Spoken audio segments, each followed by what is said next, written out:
La Coupe du Monde 2022 est une honte pour la FIFA. Mesdames, messieurs, une grande salutation à vous et je vous dis bienvenue sur BBO Sports. Cette émission a été créée dans le but de faire des analyses justes, équitables et de dire la vérité sur le football et ça. Parce que de nos jours, on a pu constater que ce sont les sentiments qui parlent, non la raison, non la justice.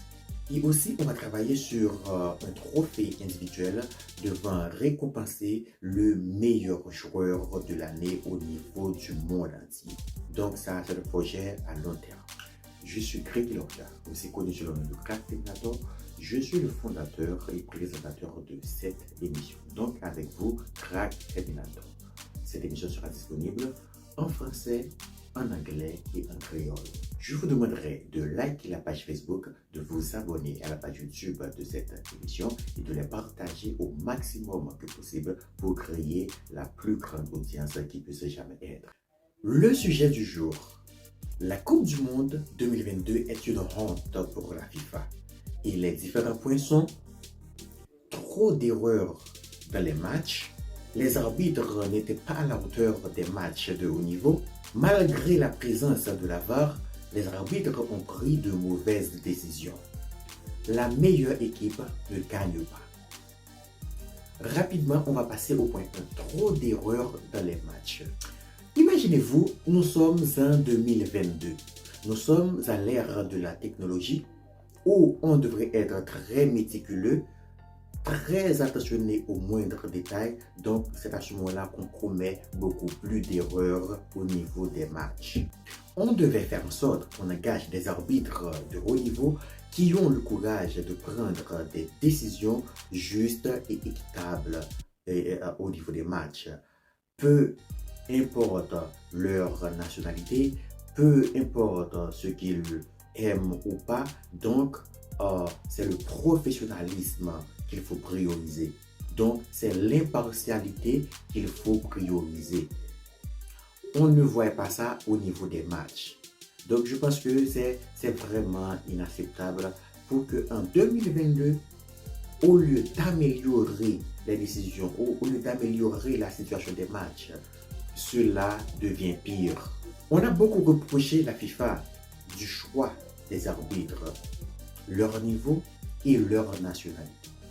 À chaque nouvelle saison, à chaque compétition, à chaque coupe, on devait faire en sorte qu'on améliore les prochaines compétitions. On doit regarder ce qui mérite d'être arrangé, ce qui mérite d'être changé, ce qui mérite d'être supprimé pour qu'on aura une bonne réussite de la compétition qui arrive. Par exemple, au niveau de la Coupe du Monde 2018, il y avait un peu d'erreurs. Donc, pas autant d'erreurs pour influencer les matchs, pour influencer les gagnants. De même qu'en 2014. Donc, pourquoi, au lieu d'améliorer les conditions des compétitions, cela devient pire? Donc, c'est inacceptable. C'est vraiment une honte pour la FIFA. Les arbitres n'étaient pas à la hauteur des matchs de haut niveau. Donc, quand il s'agit des matchs de haut niveau, il faut choisir des arbitres qui peuvent gérer la pression, des arbitres qui ont beaucoup de réflexes concernant les actions rapides et aussi des arbitres qui ont eu le courage de prendre des décisions justes et équitables concernant l'équipe qui les mérite, sans sentiment, sans partialité. Donc, si un arbitre n'a pas ses qualités, ses aptitudes, donc il ne peut pas arbitrer un match de haut niveau. Ça va dégénérer et il va favoriser l'équipe la plus populaire. Maintenant, nous allons passer au troisième point.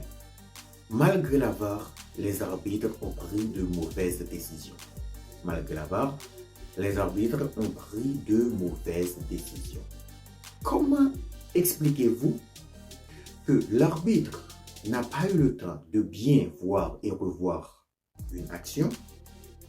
Donc, il a eu recours à la VAR. Donc, on a eu le temps de bien regarder, de regarder la vidéo au ralenti et ensuite pour prendre une juste décision.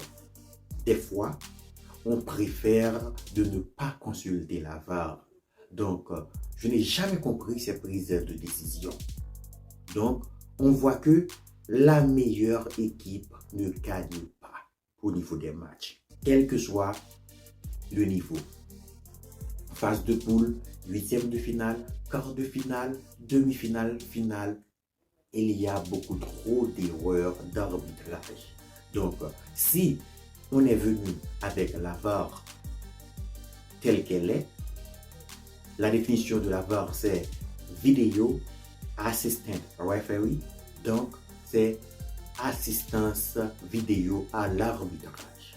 Donc, on devait consulter la VAR pour prendre les décisions cruciales concernant un match de haut niveau. Donc, on choisit volontairement de ne pas aller à la VAR concernant certaines décisions qui ont été prises au niveau des matchs de haut niveau de la Coupe du Monde 2022. Donc, c'est la raison pour laquelle c'est vraiment une honte pour la FIFA. Donc, personne n'a eu le courage de le dire, mais moi je le dis, parce que moi je suis un homme. Et parfois, ils ont consulté la VAR, malgré tout, ils ont pris de mauvaises décisions.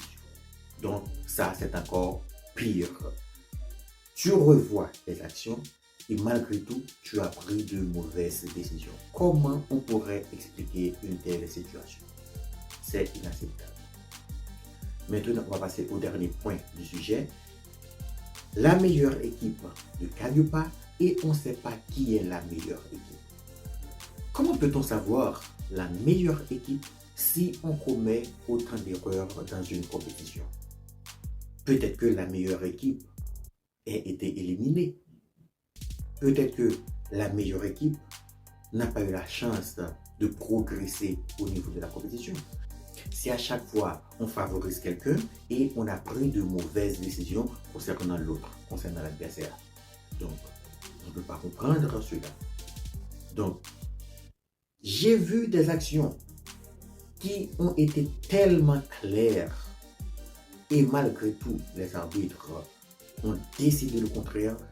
Je n'arrivais vraiment pas à comprendre ce qui s'était en train de passer. Il me semble qu'on était en train de créer une route pour une équipe au niveau de la compétition.